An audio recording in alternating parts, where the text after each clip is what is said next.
समाजवादी हरा आर्मी ने भारत के जिस महानायक महान योद्धा को गद्दार कहकर राज्यसभा में संबोधित किया, आइए जानते हैं कि वे कौन थे। महाराणा सांगा अर्थात महाराणा संग्राम सिंह।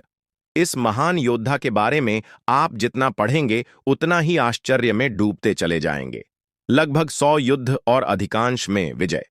शरीर के हर अंग पर युद्ध के चिन्ह सजाए इस रणकेसरी को खंडहर, सैनिकों का भग्नावशेष आदि कहा गया है। जैसे रणचंडी ने उन्हें अपने हाथों से पुरस्कार स्वरूप घावों के आभूषण पहनाए हो। एक योद्धा की एक आंख चली गई, किसी दूसरे युद्ध में एक पैर नाकाम हो गया, वह फिर भी लड़ता रहा। किसी युद्ध में एक हाथ कट गया, वह फिर भी उसी उत्साह के साथ लड़ता रहा। जैसे युद्ध युद्ध नहीं, उसकी पूजा हो, तपस्या हो। ऐसी अद्भुत गाथाएं भारत में ही मिलती हैं। कुछ योद्धाओं की भूख प्यास युद्ध से ही तृप्त होती है। उन्हें न शरीर के घाव विचलित करते हैं, न परिस्थितियों की विकरालता रोक पाती है। युद्ध उनके लिए आनंद का उत्सव होता है। समुद्रगुप्त, मिहिरभोज आदि की तरह राणा सांगा भी वैसे ही योद्धा थे। अधिकांश लोग महाराणा सांगा को बाबर से मिली पराजय के लिए जानते हैं।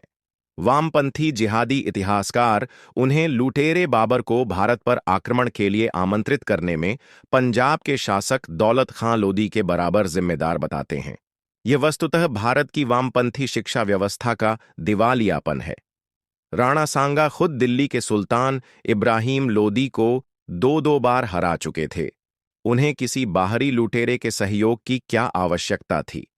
इब्राहिम लोदी का रिश्तेदार दौलत खां लोदी दिल्ली की सत्ता पाना चाहता था, इसलिए उसने लुटेरे बाबर को आमंत्रित किया था और इसके लिए उसने राणा सांगा से सहायता मांगा था और राणा ने दौलत खां लोदी और बाबर को सहयोग का वचन दिया था। पर जब राणा सांगा ने बाबर को खुद ही दिल्ली पर अधिकार कर सत्ता हथियाने के लिए अग्रसर देखा तो उन्होंने उसकी कोई सहायता नहीं की, बल्कि भारत की भूमि से उस लुटेरे आक्रमणकारी को भगाने के लिए हिंदू राजाओं और मुस्लिम शासकों के सहयोग से विशाल सेना संगठित किया और बाबर से युद्ध किया। वास्तव में महाराणा सांगा को याद किया जाना चाहिए दिल्ली सल्तनत के इब्राहिम लोदी को 2-2 बार हराने के लिए, गुजरात सल्तनत वाले मुजफ्फर शाह को पराजित करने के लिए। उन्हें याद किया जाना चाहिए मालवा के शासक महमूद खिलजी को पराजित कर 3 महीने तक बांध कर रखने के लिए, मालवा से जजिया समाप्त करने के लिए, बयाना के युद्ध में बाबर को पराजित करने के लिए।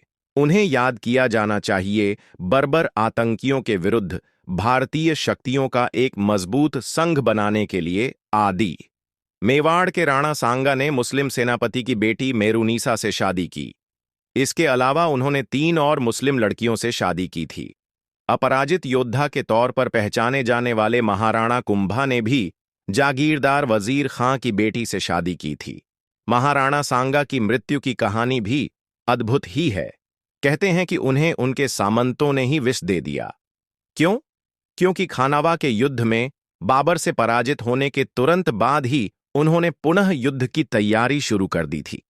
वह भी तब जब उनका शरीर पूरी तरह से जर्जर हो चुका था। बुरी तरह घायल होने और सेना और सहयोगियों का समर्थन खो देने के बाद भी युद्ध में उतर जाने का साहस युगों में किसी एक के भीतर होता है। किसी योद्धा को रोकने के लिए उसके प्रिय लोगों को ही उसे विष देना पड़े तो आप राष्ट्र के प्रति उसकी भावनाओं का अंदाजा लगा सकते हैं। योद्धा का आकलन उसकी राजनैतिक कूटनीतिक विजयों पराजयों से कम, उसके शौर्य से अधिक होना चाहिए। उसमें राष्ट्र के लिए लड़ने रहने का जुनून कितना है। कोई भी राष्ट्र किसी एक युद्ध में हार जाने से समाप्त नहीं होता। राष्ट्र पराजित होता है जब उसके नायकों का शौर्य चूक जाता है। 1000 वर्षों के संघर्ष की यात्रा में भारत अनेक युद्ध हारा है, पर उसके नायकों का शौर्य, संघर्ष और राष्ट्र के प्रति निष्ठा कभी पराजित नहीं हुआ। यही कारण है कि भारत हार कर भी जिंदा है, वरना दर्जनों राष्ट्र इतिहास में अपना अस्तित्व खो चुके हैं। आइए विस्तार से इस महायोद्धा की गाथा पढ़ें। अपने पराक्रम के लिए प्रसिद्ध मेवाड़ के राणा सांगा 1508 में मेवाड़ के उस सिंहासन पर बैठे जिसे कभी प्रतापी महाराणा कुंभा ने सुशोभित किया था और जिन्होंने मालवा के सुल्तान को परास्त किया था। ये वही महाराणा कुंभा थे जिनकी यशोगाथा की साक्षी कुंभलमेर के विशाल किले की प्राचीरें रही हैं। राणा सांगा ने भारतीय इतिहास के अत्यंत गंभीर अवसर पर इतिहास के रंगमंच पर कदम रखा था। उन्हें हिंदू पथ अर्थात हिंदुओं का प्रमुख कहा जाता था।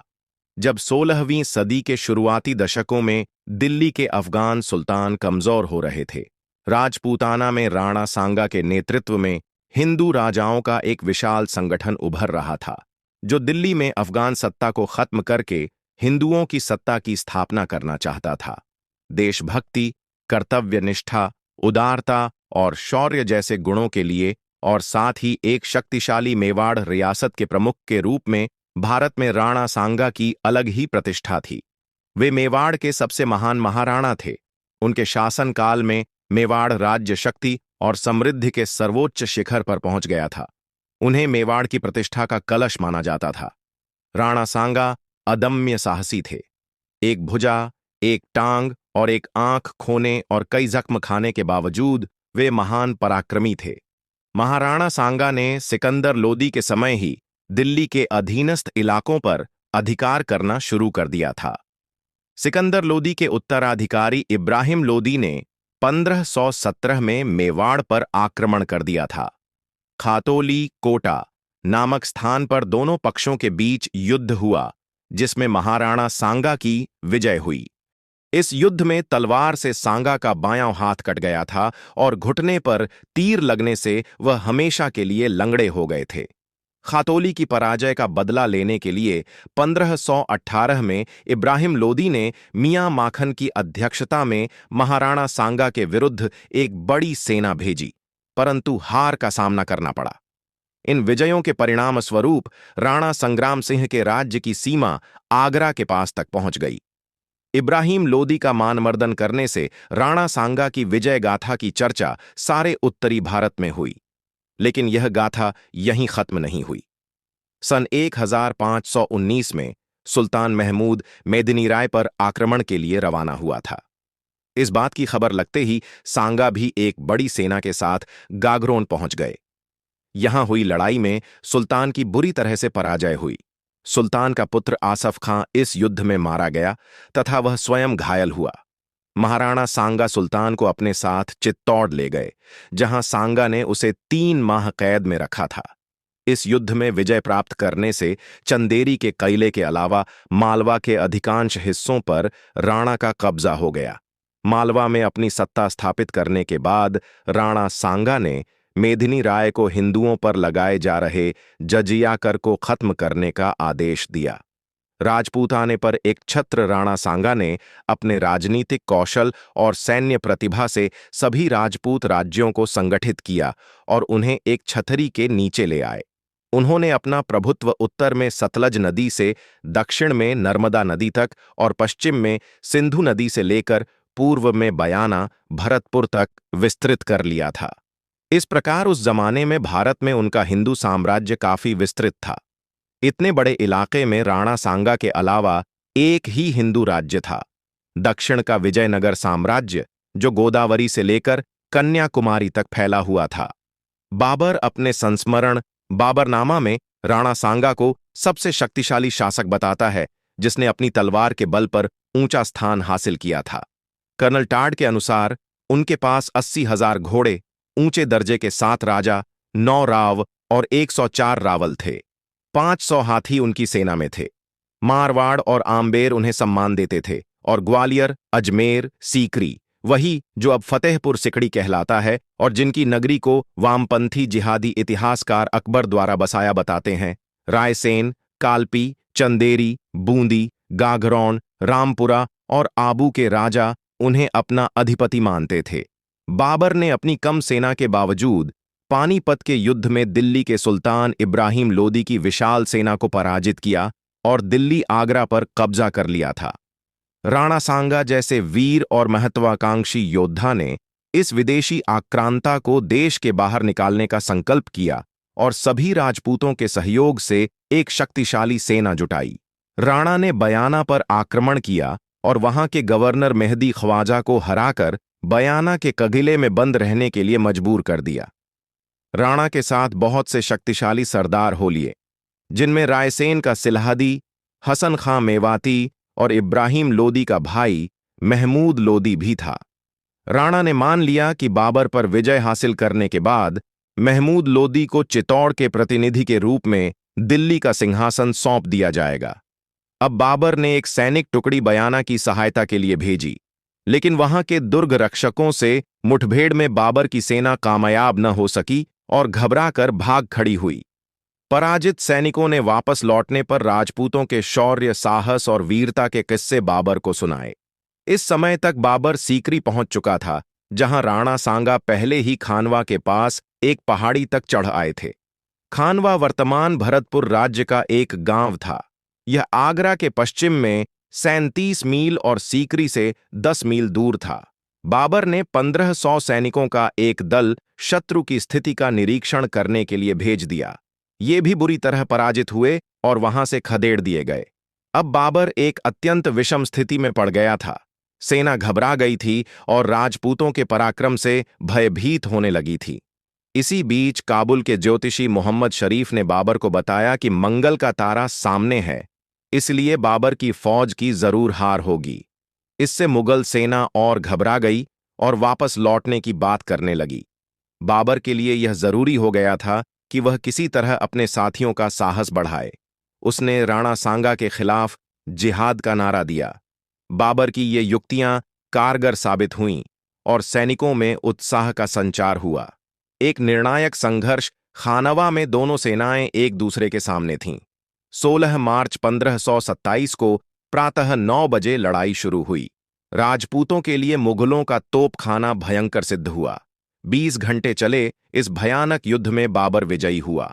राणा सांगा घायल हो गए और उनके अनुगामी उन्हें बसवा नामक सुरक्षित स्थान पर ले गए। राणा सांगा के सहयोगी हसन मेवाती और अन्य प्रमुख सरदार वीरगति को प्राप्त हुए, लेकिन महमूद लोदी साफ बचकर निकल गया। जब गंभीर रूप से घायल राणा सांगा की चेतना लौटी तो उन्हें बहुत निराशा हुई और उन्होंने खुद को रणथंभौर के महल में बंद कर लिया। उस समय बाबर ने खानवा से चलकर चंदेरी पर घेरा डाल रखा था। राणा सांगा ने तय किया कि वे बाबर से मुकाबला करने चंदेरी रवाना होंगे, लेकिन राणा के साथी सरदार अब युद्ध के लिए तैयार नहीं थे और उन्होंने युद्ध से बचने के लिए राणा सांगा को जहर दे दिया। इसी जहर से 30 जनवरी 1528 को राणा का निधन हो गया। उनका अंतिम संस्कार मांडलगढ़ में हुआ। उधर बाबर ने राणा के निधन के एक दिन पहले ही चंदेरी के किले पर अधिकार कर लिया था। राणा सांगा का तो अंत हो गया, लेकिन राजपूतों के शौर्य ने बाद में भी एकाधिक बार शत्रुओं को चुनौती दी। राजपूत कुछ साल में फिर उठ खड़े हुए और गुजरात के बहादुर शाह तथा दिल्ली के शेर शाह को उनसे मुकाबला करना पड़ा। जोधपुर के घेरे में तो राजपूतों ने शेरशाह से हुए युद्ध में इतनी वीरता प्रदर्शित की कि शेरशाह को लगा वह हार जाएगा और साम्राज्य उसके हाथ से निकल जाएगा। राजपूत उच्च कोटि के वीर और साहसी सैनिक थे, लेकिन उनके सेना नायकों और स्वामियों ने उनकी वीरता का सही उपयोग नहीं किया। न उन्हें बेहतर घोड़े दिए, न उम्दा अस्त्र शस्त्र दिए और न ही विदेशों में अपनाए जा रहे युद्ध के नए तरीकों और आविष्कारों का उपयोग किया। उन्होंने बहादुर राजपूतों को युद्ध में प्राणोत्सर्ग करना तो सिखाया, लेकिन युद्ध जीतने के तरीके नहीं अपनाए। राजपूताने के बहादुर सैनिकों ने अपने शौर्य और आत्मसम्मान के उदाहरण प्रस्तुत किए हैं। महिलाएं भी उनसे पीछे नहीं थीं। तभी तो राजपूत वीरांगनाएं युद्ध क्षेत्र में अपने पति के प्राणोत्सर्ग को उनकी पराजय से श्रेयस्कर मानते हुए डिंगल भाषा में यह कहने का साहस कर सकती थीं कि भल्ला हुआ जो मारिया जो बहिणी म्हारा कंतु लज्जे जेऊ वयंशु यहुजेई भग्गा घरु एंतु। हे सखी, यह अच्छा ही हुआ कि मेरा पति रणक्षेत्र में मारा गया। यदि वह पराजय के बाद घर भाग कर आता तो हमारा वंश लज्जित होता। ऐसी वीर प्रसूता भूमि में जन्मे योद्धाओं में शौर्य और प्राणोत्सर्ग की भावना के अनगिनत उदाहरणों से इतिहास के पन्ने भरे पड़े हैं। लेकिन इतिहास यह बताता है कि सिर्फ प्राण देने से युद्ध नहीं जीते जाते, बेहतर शस्त्र और सटीक रणनीति भी विजय हासिल करने के लिए जरूरी होते हैं।